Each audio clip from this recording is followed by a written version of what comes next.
Hai, Assalamualaikum. Hari ini Dapur Ami nak buat satu jenis sambal. Memang sedap.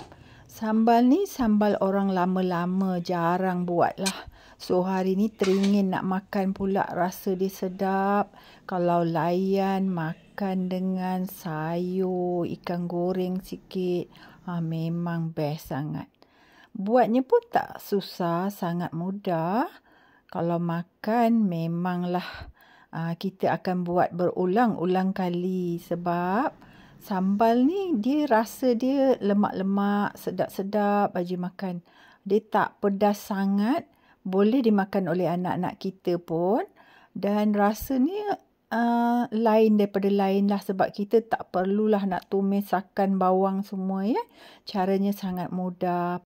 Panaskan minyak. Masukkan segenggam ikan bilis yang telah dicuci bersih. Kita goreng ikan bilis ni sampai macam biasalah, garing lah ya. Bila dah garing, kita boleh toskan.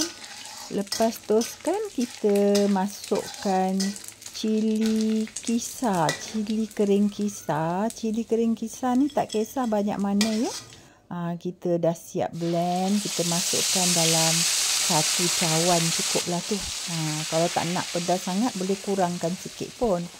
Lepas tu kita tumis-tumis dia sekejap, masukkan garam sikit, masukkan gula kabung ke gula pasir ke, terserah masing-masing, tak payah banyak-banyak gula lah ya. Lepas tu masak sampai dia pecah minyak betul-betul. Cili dia kena masak betul-betul. Lepas tu kita masukkan bawang, 2 biji bawang. Kita dah hiris bulat-bulat macam ni. Bawang ni akan bagi dia rasa yang sedap. Kita masukkan santan dalam satu cawan. Kalau kita nak lebih cair, kita boleh tambahkan sedikit air ya. Kita masak sekejap sahaja. Kita tak nak dia merenih lama-lama ya. Bila dia dah mula mendidih macam ni, kita masukkan ikan bilis yang kita dah goreng tadi. Kita pecah-pecahkanlah sikit ikan bilis tu ya. Kemudian kita gaul-gaul. Bila dia dah mula menggelegak sedikit, dah nampak menggelegak macam ni, bolehlah kita tutupkan api. Kita tak nak dia merenih lama-lama ya. Nanti bawang-bawang tu layu sangat pun tak sedap. Kita nak dia seadanya, dia lembut sikit sahaja dah sedap. Kuah dia pun sangat akan jadi sedap. Jadi puan-puan kena cuba sambal santan lemak ikan bilis ini.